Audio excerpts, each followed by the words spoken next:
Hello there, everyone. Welcome to the next in our series of webinars. Can I ask you if you are listening in, you'll be muted. But just to let you know, we're very eager to get your questions and comments. You'll notice with this webinar process, there is a block where you can actually put questions in. Please put them in as the discussion goes on. And when we get to the Q&A at the end, I'll bring you all in and we'll try and have a discussion. We'll try and cover as many of those questions as we can. If they're specific questions, please put them up there. And if we can't answer them in the process of this broadcast, somebody will email you back with an answer fairly soon after that. So welcome all of you. Great to have you here.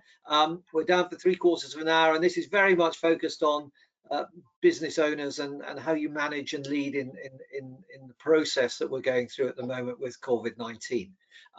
Very great welcome to you all. Welcome to you all for joining. So we've got 3 people talking to us. We have from different parts of St James's Place Wealth Management. We have Neil Rowland and Robert Palmer. And then we have Martin Brown, who's the CEO of Elephant's Child Advisory Limit. And I suppose Martin at some point will tell us why it's called Elephant's Child. Look forward to that. But we will be getting underway. I'm just talking just for a minute because there's still a few people logging in. I'm just giving them a couple of seconds to finish doing that. When we'll go from Robert to Neil and then to Martin, and then I will lead the Q&As afterwards. So please, just a final reminder, make sure you put your questions up on the screen, and then we will tackle as many of those as we can during the broadcast. If not, we'll answer them later. I just want to give you a quick heads up. We've got 3 webinars next week. We have on Tuesday, I'm talking with Paul Scully, who is the Minister for London, and he's also the Minister responsible for small business across the UK. Later on Tuesday, we also have another webinar on immigration issues in relation to employment and workforces with Fragments.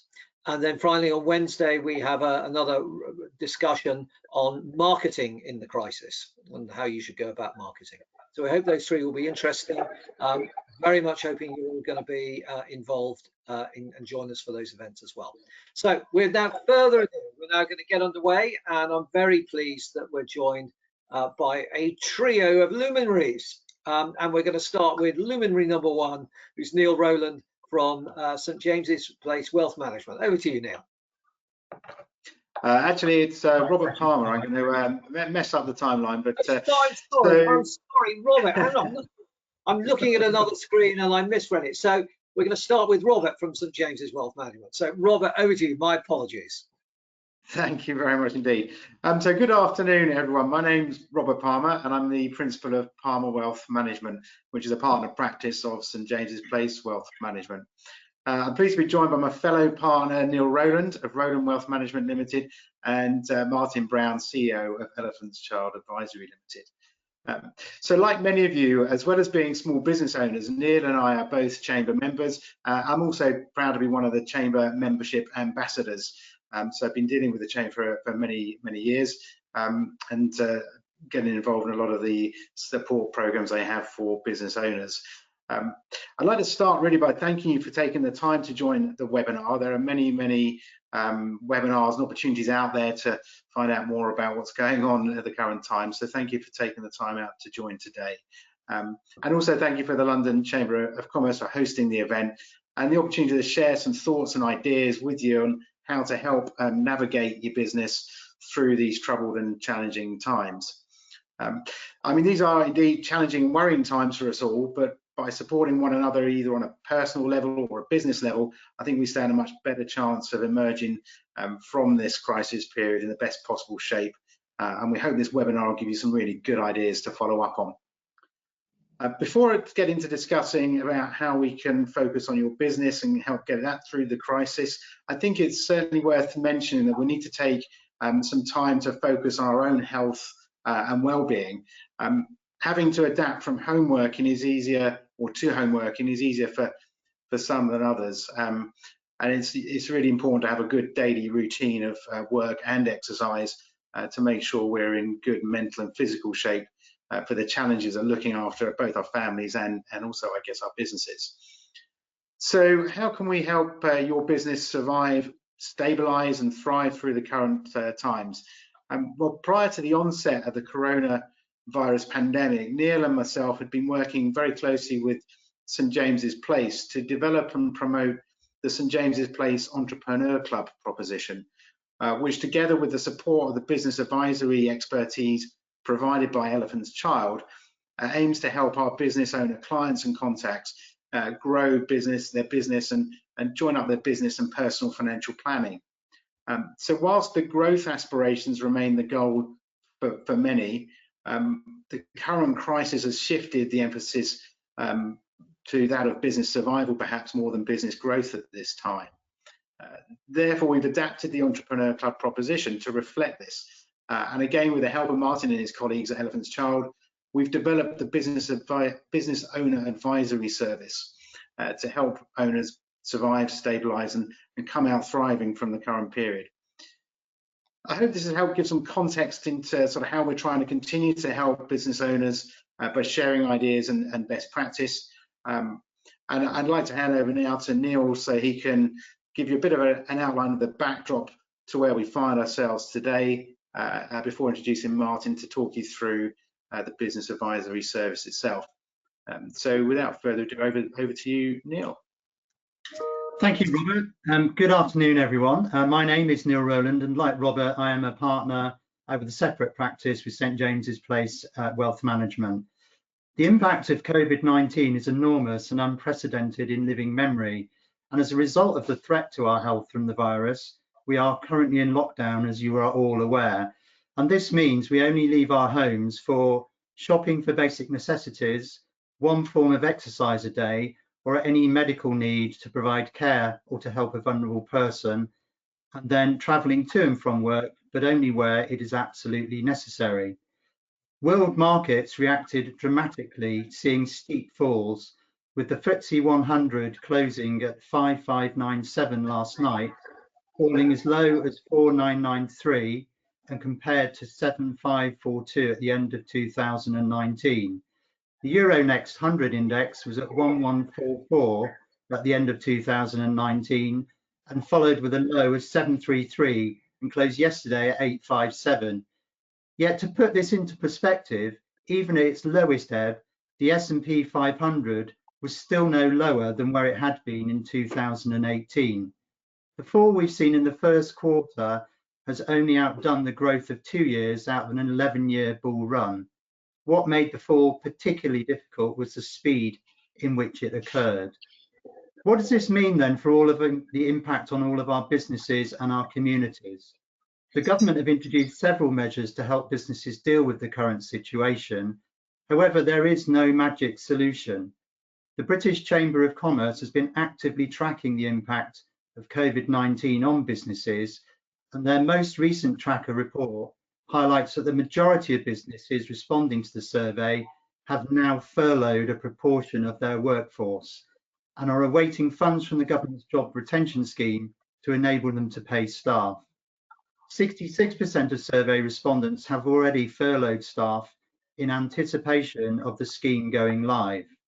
More than half firms that responded have 3 months cash in reserve or less.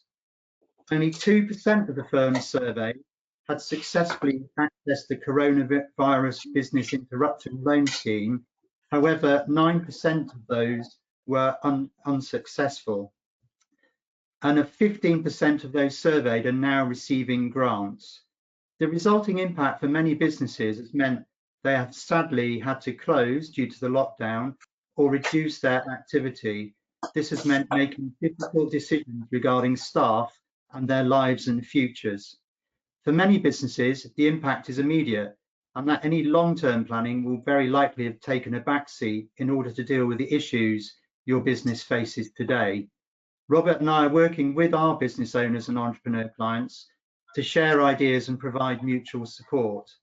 We've been working closely, as Robert said, with the St James's Place Entrepreneurs Club, which provides access to a range of relevant articles, information and briefings, as well as specialist advisory support.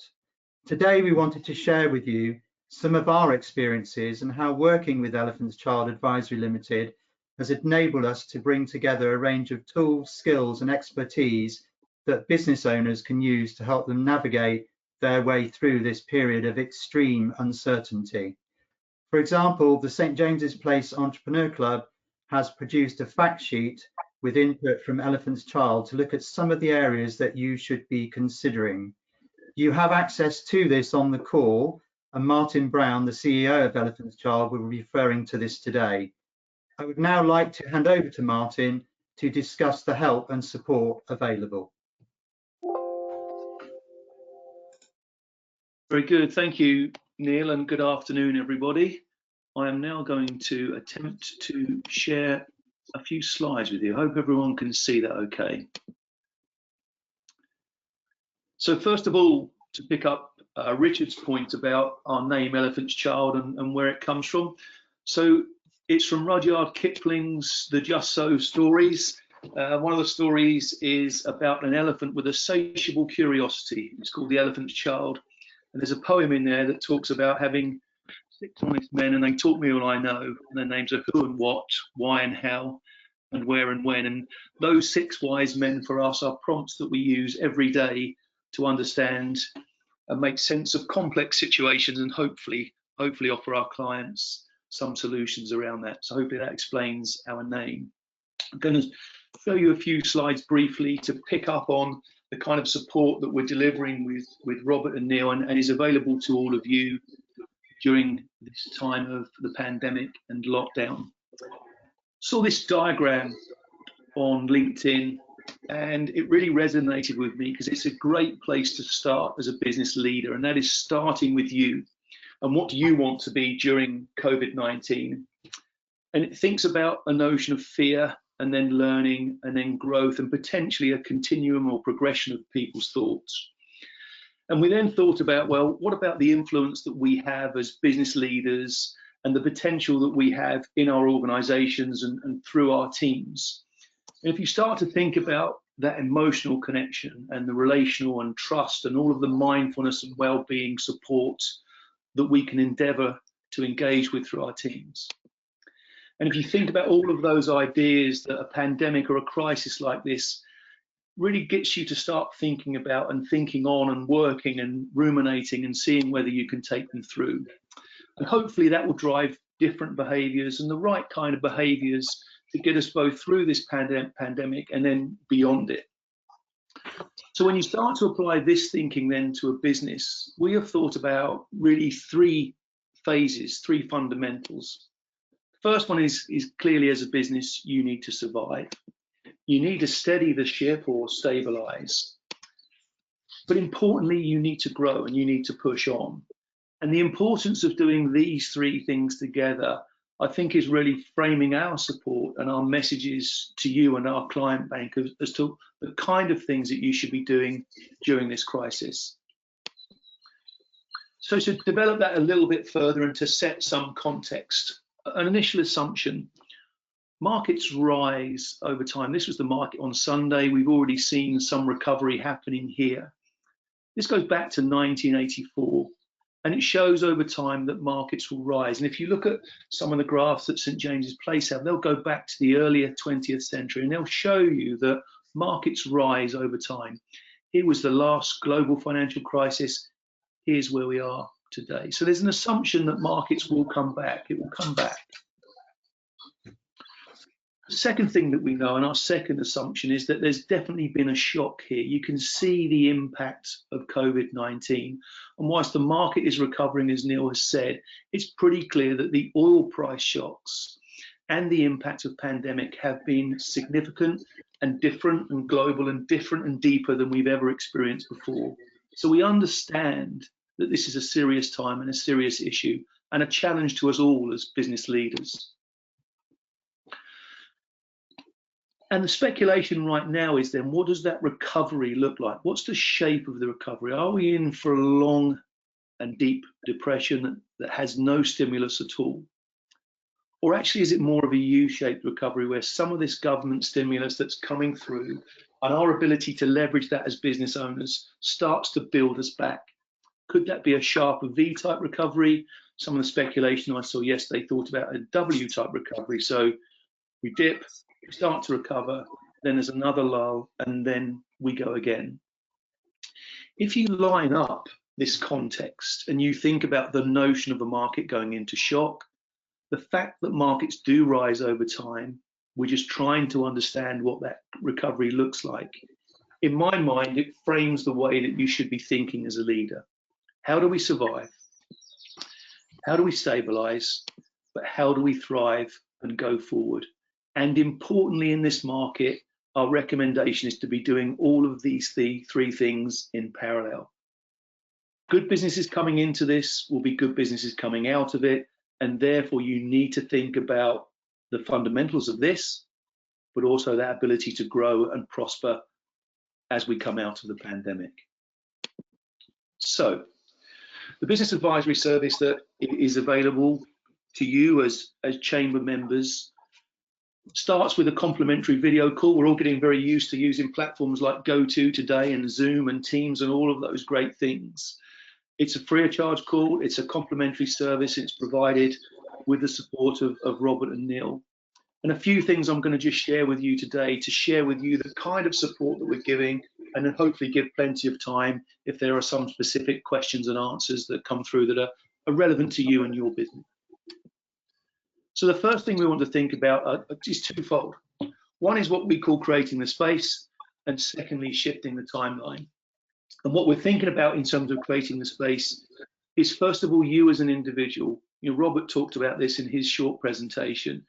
It starts with you and your well-being and what support you need for you and yours, so that we can get you right in a good place, and then we can start to think about your business. Create that distance or separation that is kind of enforced on us as we're in this lockdown period, and think about you from a personal standpoint, and then think about your business. And that comes with this notion of shifting the timeline. Ordinarily, our advice would be around business planning is to think about the longer term, and for us, that strategic intent is a 3 to 5 year window. We then talk about an annual operating plan that thinks about a yearly window, and we break that down into half years and quarter and daily actions. In times of crisis, you need to flip that around. You're thinking about a rolling 90-day window, and what happens today and tomorrow and by the hour. So the timeline shifts. It's a 90-day rolling timeline, but it's very specifically about what you're going to do today and from that moment forward. Within that, we've thought about 5 days to survive. So think about those 5 things, starting with you, then getting into cash and liquidity. Yeah, are you collecting your cash? Are you preserving your cash? Do you need help to model your cash and understand your debtors? That notion of a rolling 90-day cash flow model becomes very important, and something that you're going to want to model day by day. So it's you and it's cash and liquidity. The next thing we're going to look at is costs. So are there costs in your business that you can do something about? Can you reduce them? Can you defer them? Can you address them? And we'll go on to think about how the government is helping with that. The next thing we then think about is insurance. If you are fortunate enough to be covered, and it's unlikely that you are covered for the pandemic and specifically COVID-19, but you may well be covered for other forms of business interruption. So be thinking about insurance. Think about those 5 things: you, cash and liquidity, costs, insurance, and then the next thing we're going to come on to is you as a leader. As a business leader, and we all sit in this same boat together as business leaders. Now is the time, as a business leader, you really want to be very visible and very visual, and be seen to be being pragmatic and sensible in terms of the way that you lead and support your business. The 4 common traits that we would advocate, or we see in good leaders: this notion of authenticity, being forward thinking, leaving people with a greater energy than when you started with them, and being competent as a leader are really strong traits and something that will stand up to the rigors of a crisis. So some tips and advice around how you should be and think as a leader. And by the way, that authenticity means that it's okay to be vulnerable. It's okay to be scared. It's okay not to have all of the answers. We're all in this together. And if we give you someone to lean on in that respect, and hopefully that's useful support. Just being there is a real thing. So we've developed a whole range of tips and tools and techniques that we're very happy to share with you, and it's all underpinned by really strong planning and strong thinking, as is correct for this COVID-19 situation. So government support, this changes by the moment, it changes by the hour. I know prior to this call, Richard was having an interesting discussion around furlough and what furlough means. So extending that timeline, notionally on the 20th of April, this portal is going to open and we'll be seeing organisations furlough staff, leveraging this 80% government support at a ceiling of 2.5K. But there are decisions to be made around furlough that will be very specific to your business.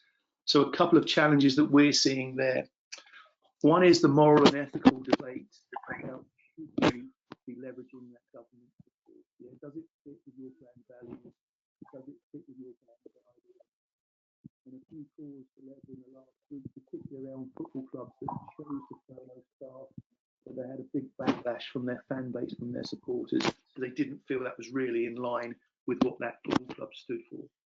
So think about furlough in a few ways. Think about what it means for you specifically. Think about what it means for your brand and values. There is support from HMRC around deferring VAT and also on a personal level, income tax, leveraging SSAP. There are certain grants available. If you sit in certain sectors and you're a certain size and shape, you may be able to leverage those government grants. What does that process look like? How do you get into it? Are you eligible? These business interruption loans, these notional CBILS, looking at the press yesterday, it seems like they're still quite difficult to access at this moment in time, but it does feel like there's increasing success that's coming with it. Are these loans appropriate? Think about them over time. It is a loan, you do have to repay it. So are you just shifting a problem down the line? Is it the right kind of debt structure for you? If it is, that's fine. Then perhaps we can help you with applications and guide you through that process. But be aware, you may have to put up personal guarantees, and after 12 months, those interest rates might rise to levels that may be difficult to service. So think about CBILS. Outside of government support, there is a lot of funding available. The funders are talking to us every day and saying very much, we are open for business. And indeed, we're seeing support in this marketplace of businesses that are wanting to do progressive things, raise money, get ready for exit, drive growth forward. And there is an argument that whilst we're in this lockdown period, actually it's a great time to be working on your business. There are measures that support the self-employed. At the moment, from a personal standpoint, I think the sentiment is right around those measures, but actually it doesn't go far enough to support certainly people like me, and I suspect many of you that are listening in now. We've also got some tips about things like working from home. Yeah, how do you create the right space? So Robert and Neil and I diligently put our white shirts on today, and we think we're going to work, or at least creating that illusion. Maybe below the deck we've still got flip-flops and a pair of shorts on, but at least we're dressing to come to work, and that kind of helps set the tone to work and know when you're not working, to have a schedule and some boundaries. And I think one of the important things that I'm seeing here is, as we do a lot of these video type conferences, it's very easy to spend lots of time locked in your office, be working for 8 and 10 and 12 hours, and actually have you achieved anything? It's really important to make a list of wins and gains and progress during a day and making sure that's acknowledged so you don't go entirely stir crazy. We're offering a template that guides you through a 90-day rolling business plan, part of the crisis management toolkit, something that you can deploy now and keep working through hour by hour and day by day and making sure you're making really good progress. That, of course, will be different for every business. It will be unique to every business. So these templates can be filled out in such a way that reflect your specific need. In here, reflecting those first 5 steps, it's you, it's about support, cash and costs, the plan and insurance. A bit of guidance here that makes use of, do you remember Sir Clive Woodward's teacup expression when we were winning the Rugby World Cup?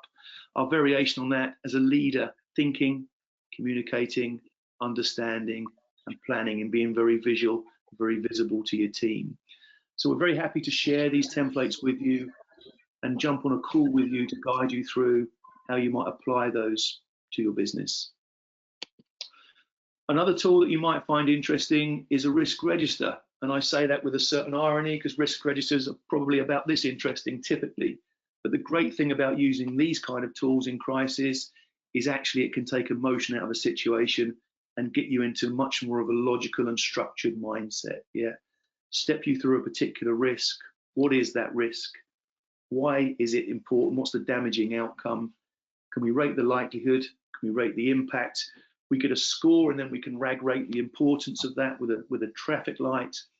Set up an action. Who's going to do it? Who's going to communicate it? What form does that look like?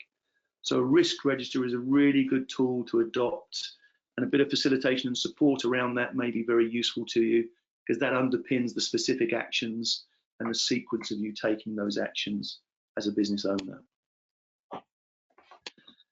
And then really to emphasize, excuse me, the importance of planning. Yeah, we very rarely see business plans in place in the SME world. They're often absent or weak, sat in desks or sat in people's heads. In the last global financial crisis around 2008, many of you might recall a growth accelerator initiative by the government. 24,000 SME businesses in that program, and they were growing at 4 times the rate of SMEs that weren't in that program, and largely because there was a strong focus on planning. This statistic here from Warwick and Cranfield University thinks about businesses that have plans growing 33.4% faster than those without. So the ability to work on your business and think about your business around that agenda of surviving and stabilizing and thriving is a critical message, and something that you want to be doing from now if you haven't started already, and something that you want to be doing together. Yeah, you're going to survive, steady the ship, and then let's really push on. If anyone needs greater support than that, we're very happy to work with you and really get into the details of that 90-day plan. Yeah, the classic SMART objectives built around these themes of survive and stabilize and thrive. And this is going to mean a change. Yeah, you're probably going to be redefining and realigning your business. There will be some silver linings that come out of this COVID-19 that change the way that we work, that may differentiate your business and change your business model. Start to frame them now as part of that 90-day impact plan that gets you into that growth mindset and gets you into that kind of level of positivity. Okay, that's all from me. I know that Richard will be fielding questions as we go. Hopefully you've been filling up that Q&A bar. Great, thank you very much indeed, Martin. And I'd just like to ask our other 2 colleagues, Robert and Neil, to join us as well on the screen. Great, hi guys, thanks very much indeed. Look, I've got a few questions. We've got a couple appeared on the bar. Just remind everyone, put your questions on the bar, that'll be great. Got a couple I'll bring in a minute. I've got a thing. If you're a business owner and you have shareholders or other equity holders in your business, how do you go about the process of starting conversations with them about harnessing more money through loans, which might have an impact on both their shareholding and their risk appetite? How do you, these may be discussions you've never had with them, never needed to have with them until 3 weeks ago. How do you go about the process of starting that sort of discussion? Yeah, so perhaps I can start on that one, Richard. I mean, one of the important things for us is that you really need to galvanize your business around this crisis. You know, our business, we're having a board meeting at 8 o'clock every morning. They typically last between 15 minutes and 30 minutes, but we're on that frequency. We've changed the drumbeat of our business. And it's really important that those meetings are absolutely open and frank and candid, because there is an awful lot of risk here to people's health and well-being, the people that depend on us as the risk takers and the dream makers, if you like, of running a business. So you have to be candid and you have to be very open about every and all risks and eventualities. You know, I really like the risk register approach. It's not a particularly exciting instrument to play with. But if you're putting things like cash flow and liquidity up, then you can start to think, if that is a risk, what is the impact and likelihood of that risk, and what could we do about it? And then you can think about deferment and furlough and loans as a part of that mix in the overall mix. So I think that's the way to do it. Get it documented and get it out on the table. I think one of the interesting things that we get it documented, get it out on the table, and this is the sort of conversation your shareholders and equity partners are going to have to get used to having, because of the nature of the times we're in. Yeah, it's very real, actually. We saw this yesterday. So this is a business that we're dealing with. It's in the music industry around streaming. And one of the things this has forced them to do, they've got 4 shareholders, each owning 25%. Actually, the decision that they're making is some of them would like to think about exit now. This has forced them to think in a different way. So how do they bring that around? And that takes you back to a shareholder agreement and your relationship as an organization. And often at that stage, shareholder agreements are missing, by the way. So that might present a different problems. But yeah, it's really important. And I think one of the things COVID-19 is doing is getting people to face up to these very real and strategic decisions. Yeah. Neil, I just want to come to you because you talked a bit about movements in share prices and things like that. I suppose one of the challenges a business owner has is to filter out the noise that's going on. I mean, frankly, if you're in a privately owned business, does the FTSE 100 really matter? Or are we all spending too much time to, I'm looking at another screen here with the FT on it. And frankly, I'm looking at businesses that actually are in a different planet to mine in running the London Chamber of Commerce. How do we filter out the noise in doing all that? The guys join in with this. I'm going to start with Neil, but please chip in. Yeah, well, I think it's a product of the 24-hour news TV, and also the fact that we have data available at our fingertips all of the time. So from our perspective, any long-term investment, you would be looking 5-10 years plus. And again, Martin referred to what stock markets do over the longer term. So I think really the stock market is a reflection of where the economy is today. But again, I think looking at the long term, and again, where Martin refers to the short term actions that a business needs to take, you do need to have a view on the long term as well, to make sure that you're planning properly for the future. Okay. Anything to add to that, Robert, Martin? Well, I think I had a little sort of quote the other day: if you hit a bit of turbulence, you don't jump out the plane. And I think it's quite relevant now, is that as things happen around us, the natural inclination sort of psychologically is to sort of run and panic, and the fear sets in at the early stages as we try and grasp what's going on. So the conversations that I'm certainly having with clients who are business owners vary enormously, from some who have been horrendously affected and lost 80% of trade overnight, to those which actually have done the opposite and are thriving because they're in an area which is benefiting from what's going on to an extent. So I guess in terms of noise, it's trying to filter out, with all this new communication, which I sort of mentioned right at the outset, that's out there, what's relevant to you, what's important. And if you haven't got a way of building a plan around that or coping with that, then that's what this sort of advisory service is there to help you try and do, and kind of keep the noise to the side so you can really focus on what's going to make a difference to you and your business. So yeah, that's kind of where I'd start. I think that's right, Robert. And I think, Richard, it matters and it doesn't matter. If there's a direct contradiction of myself, but it matters and it doesn't matter. I mean, it's good to have market sentiment and confidence, and when the graphs are green and going in the right direction, I think that gives us all inspiration. But it's pretty clear to me that, and we certainly got this during the last recession, in my eyes, it's always the SME business leaders that are the most important people, because we're the people that take all the risks, and we employ and we pay our taxes.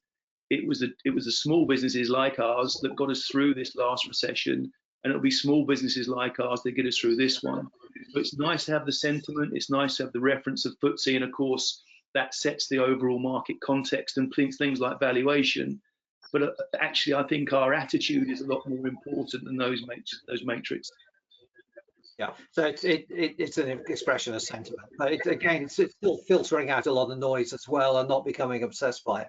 We've got a couple of questions come through here. First of all, it's a quick one for one of you. Ishawn said, do you have business diagnostic tools to help formulate, strategies for priority areas and things? Yes, we do. So we have a quite wide-ranging toolkit. And the risk register is one example of that. But yeah, we have a wide-ranging toolkit, and we apply them contextually. So for us, every business is different and has its own unique aspirations and context. So the mix and match of tools that we use is critical, as is the mix and match of our advisors as well. So cultural fit and domain specialism and particular experience we would want to bring to bear to best match that business's needs. That's great.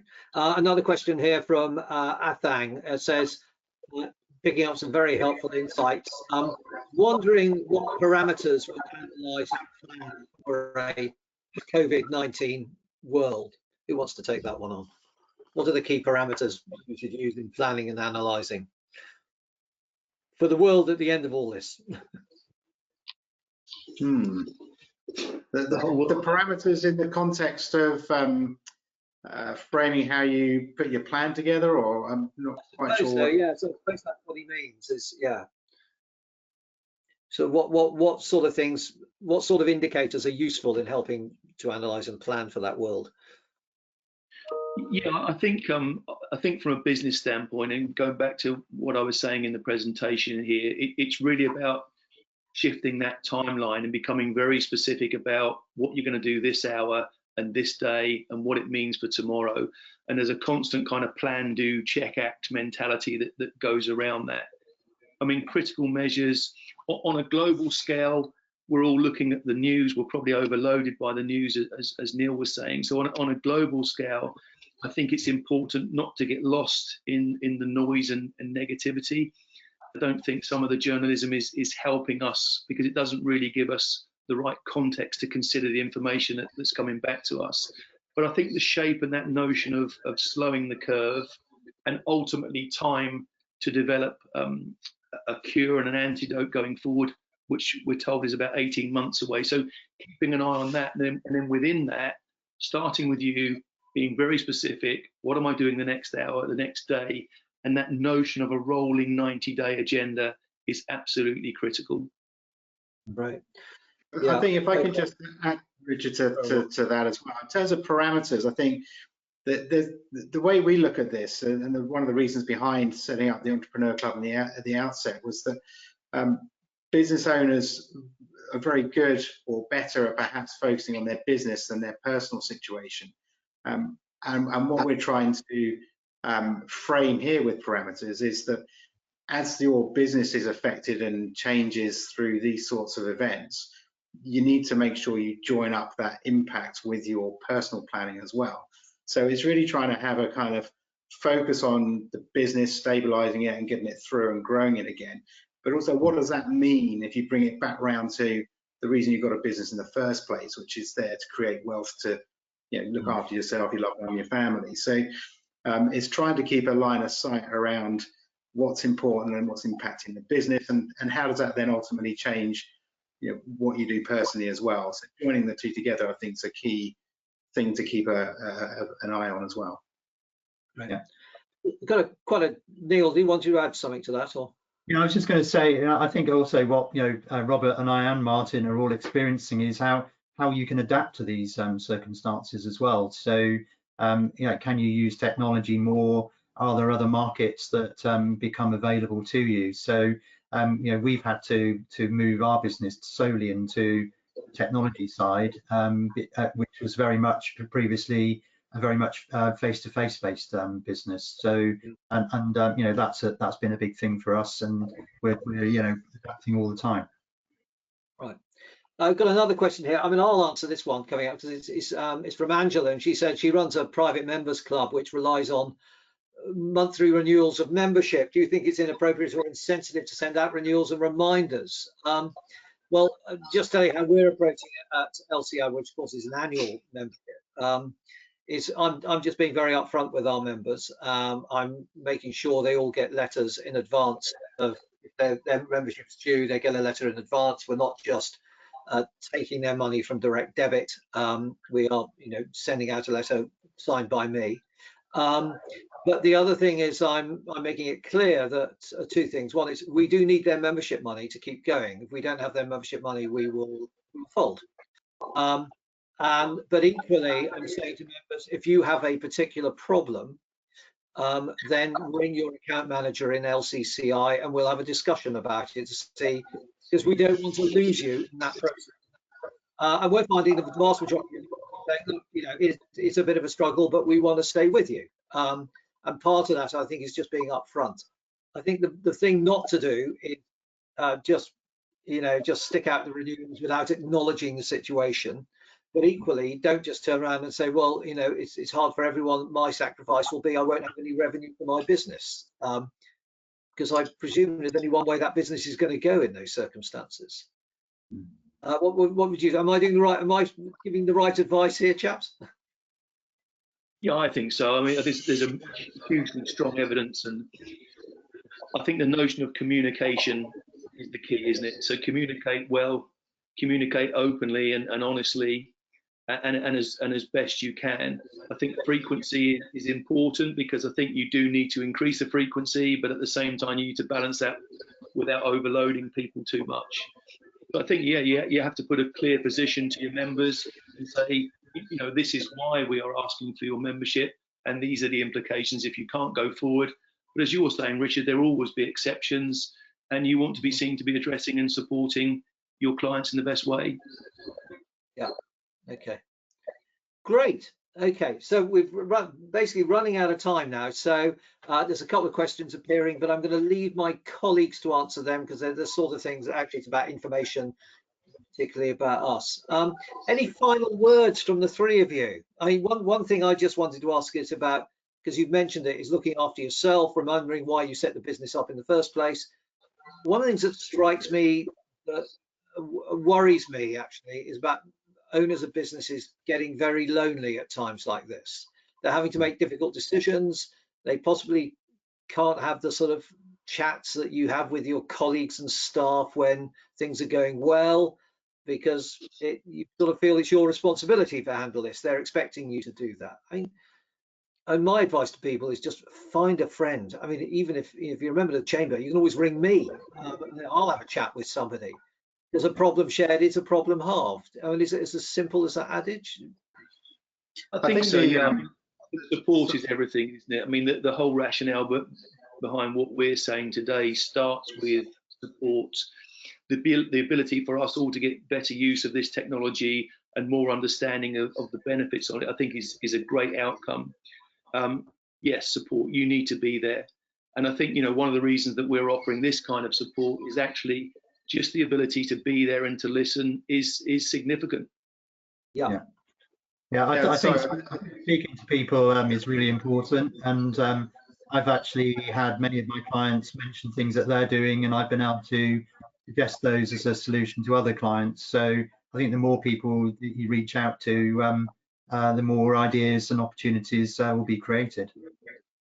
Sorry, Robert, I cut on you there. That's all right. No, I just coming back to the question a little bit about the membership organisation. I think this is a time when being a member of a group, be it a business group or a social group, actually is very important. And if you are finding that you kind of bang your head against the wall in isolation and working in your loft 24/7, then being able to lean on those member groups is actually really important. So yeah, I would say that's just another way of finding a better solution to that.